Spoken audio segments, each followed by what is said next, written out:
आप सबको मेरी तरफ से राधे राधे।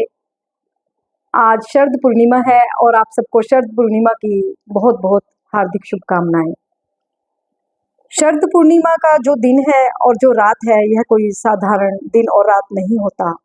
हमारे शास्त्रों में ऐसा कहा जाता है, शरद पूर्णिमा के दिन आसमान से अमृत बरसता है।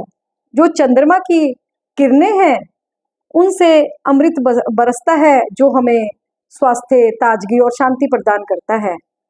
इस दिन खीर बनाई जाती है और उसे खुले आसमान के नीचे रखा जाता है।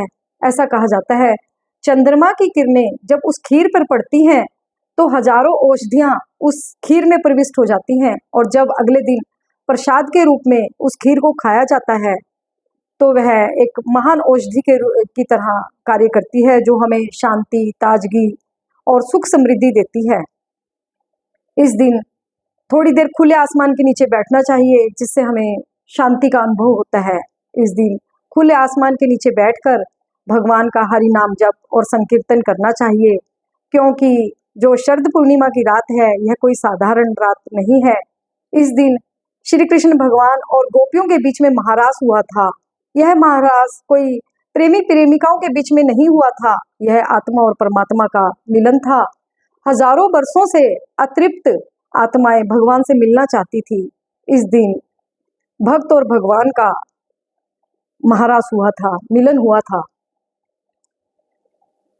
इस दिन शंकर भगवान भी गोपी बनकर महारास में शामिल हुए थे, तभी उन्हें गोपेश्वर महादेव का आज के दिन दर्जा मिला था। जो शंकर भगवान है, वह श्री कृष्ण भगवान के एक बहुत बड़े वैष्णव भक्त हैं। वह भी इस महारास में शामिल हुए थे। श्री राम जी के समय से बहुत से भक्त ऐसे थे, बहुत से दाढ़ी मूछों वाले ऐसे बाबा थे, जो श्री कृष्ण भगवान को पति रूप में पाना चाहते थे, पुत्र रूप में पाना चाहते थे, या भक्त के रूप में उनकी पूजा करना चाहते थे।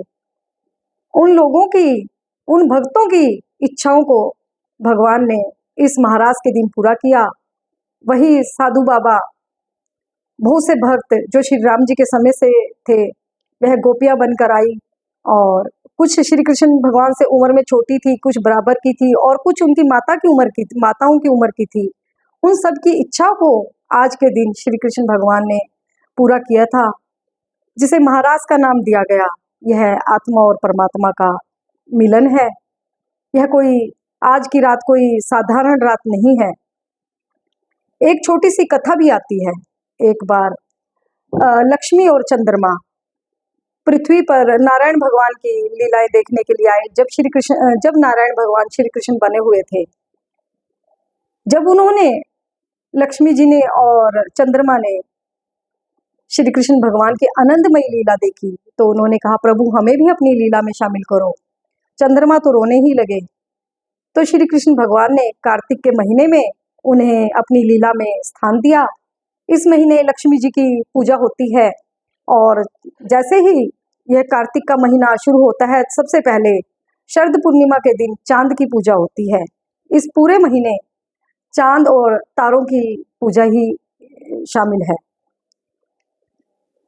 कल से कार्तिक मास शुरू हो जाएगा, जिसमें दीपदान का बड़ा महत्व है। यह दीपदान भी तारों की छांव में किया जाता है। इस महीने तुलसी जी की भी पूजा का बहुत महत्व है। जो दीपदान किया जाता है, या तो वह शाम के समय, या फिर सुबह सुबह तारों की छांव में, या शाम के समय तारों के समय यह दीपदान किया जाता है। इसके बारे में, ये दीपदान क्या है, इसके बारे में मैं कल बताऊंगी।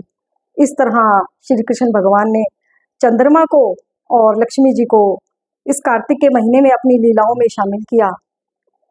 आज के दिन खुले आसमान के नीचे बैठकर चंद्रमा की किरणों में बैठना चाहिए, जिससे हमें शांति भी प्राप्त होती है, और भगवान का जितना हो सके आज के दिन रात के समय हरि नाम जप और संकीर्तन करना चाहिए। आज के दिन जो हरि नाम जप और संकीर्तन किया जाता है, उसका कोटि गुणा फल बढ़ जाता है। आज के दिन कई करोड़ों भक्तों की भगवान ने इच्छाएं पूरी की थी, जो हजारों वर्षों से भगवान की तपस्या कर रहे थे। शंकर भगवान को आज गोपेश्वर महादेव बनने का वरदान मिला था, जो वृंदावन में गोपेश्वर महादेव हैं, वह आज के दिन ही शंकर भगवान गोपेश्वर महादेव बने थे। आज का दिन और आज की रात कोई साधारण रात नहीं है। आप सबको भी इस रात का फायदा उठाना चाहिए, भगवान का ज़्यादा से ज़्यादा हरि नाम जप और संकीर्तन करना चाहिए।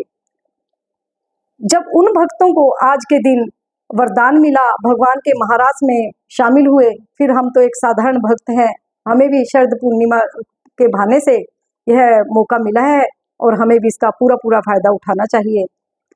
कल से कार्तिक मास की पूजा की शुरुआत होगी, जिसके बारे में मैं आगे बताऊंगी। आज के लिए इतना ही। आप सबको शरद पूर्णिमा की बहुत बहुत हार्दिक बधाई हो। जय जय श्री राधे।